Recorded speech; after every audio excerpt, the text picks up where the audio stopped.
Hi, I'm Dan Costa, Chief Content Officer at Worth Media, and we are here at the Lake Nona Impact Forum. We're focusing on healthcare, and I have the perfect guest for us to talk to today. It's Shehata. He is the U.S. National Sector Leader for Healthcare and Life Sciences at KPMG. This is a KPMG facility. Ash, thanks so much for taking the time to talk to us today. Well, welcome. We're so glad you're here. So this is not your first Lake Nona Impact Forum. You've done these for a very long time. What makes this conference different from any other healthcare conference? Well, I think the most remarkable thing about being here is being in Lake Nona. This is a remarkable community. It's got a combination of education and entertainment and thought leadership, and all centered around the idea of health and wellness. So we don't really have a lot of those places where the community is actually part of the fabric of the topic we're about to talk about. And the other thing is there's this teaming that happens here.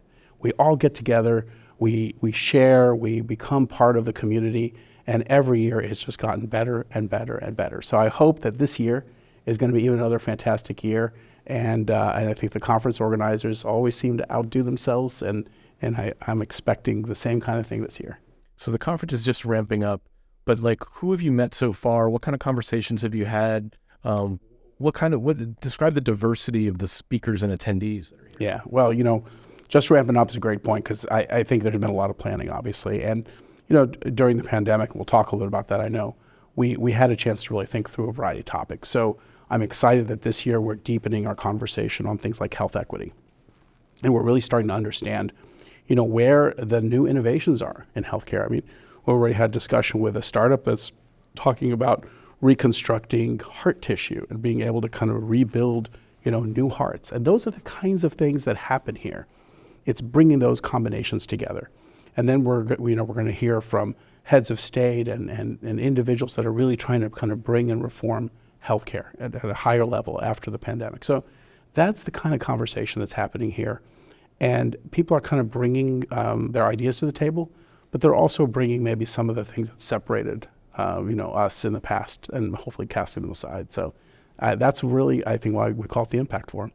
So one of the themes of the conference, Lake Nona is obviously very wired and very unwired with very sophisticated 5G rollout. Verizon has a facility here, a research lab where they're developing new technologies.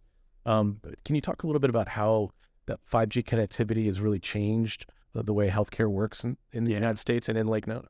Well, I'm glad you brought that up.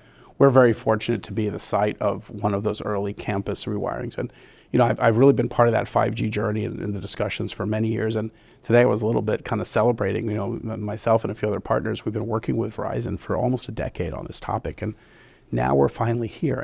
And what 5G allows us to do is it allows us literally almost directly above us, there's a room of innovations that we're showcasing that are all going to be working off the 5G infrastructure. So the moment we unbundle the ability to kind of unleash the bandwidth, the technology, and the security, and we create smart and connected campuses, that now gives us kind of an unlimited domain of possibilities around using technology at the highest degree. And with all the issues we're seeing with healthcare right now, whether it's staffing issues or issues around innovation or customer service, the belief is that a 5G-enabled innovation architecture is going to get you there faster. So I think people intuitively understand how 5G can aid in telehealth, faster connections, faster communication between doctors and patients. But there's a lot of other applications in terms of smart homes, in terms of monitoring. Correct. Can you just share a few of those? Yeah, so I think one of the ones I'm really excited about is, we always talk about the metaverse, and there's a lot of different opinions on, is the metaverse alive? Is it dead? Is it growing? The reality of it, with all these technologies, it takes us years to finally make the breakthrough. And the metaverse is one of those areas. It takes that high definition, high engagement environment. And we've actually developed a metaverse rendition of a house. And in that house, you can actually enter it. You can do patient education. You can do monitoring. And you can open one of your virtual doors in your house that actually looks like your house. And you'll go into another virtual rendition of your healthcare facility down the street. That's what's being demonstrated here. And, we have an opportunity to kind of present some of these ideas at other conferences. We're going to be at South by Southwest coming up this weekend. So there's a lot of places to share this innovation. The other one is what I call patient monitoring. So the idea that we can untether an intensive care unit and be able to kind of separate where the people are, where the staff, and where the patient is, and where the specialists are, Imagine how that can free up resources in the healthcare system. And we learned a lot of those things during COVID. Because remember, we couldn't touch people, we couldn't go into people's environments, and yet hospitals were being overrun. So we learned a lot of things. And imagine if we could take that to the next level now and create a persistent model. So let's talk about COVID. Obviously, there was an urgent sort of emergency situation during the pandemic. We're moving past that in a lot of ways, but we've learned some things, and there's something, and we've learned some things that we need to do better. Can you talk a little bit about sort of the post-COVID effect on the healthcare industry? Absolutely. I think there's kind of three areas that really kind of settle down. The first one is we've learned the staffing issues are tremendous. I mean, we have to get past these staffing issues because it isn't, that people don't want to work. It's just we really, really put our healthcare professionals in such an environment that many of them have left or retired. So we've got to find a way to get back to a place where it's fun and endearing to be a healthcare professional. So I think that's the one area. And on top of this, the labor costs have gone up. So we not only do we have the resources, but we've got to find a more efficient way. So this kind of technology-assisted model of work is really important. So that's one. The second one we learned is it's all about the consumer.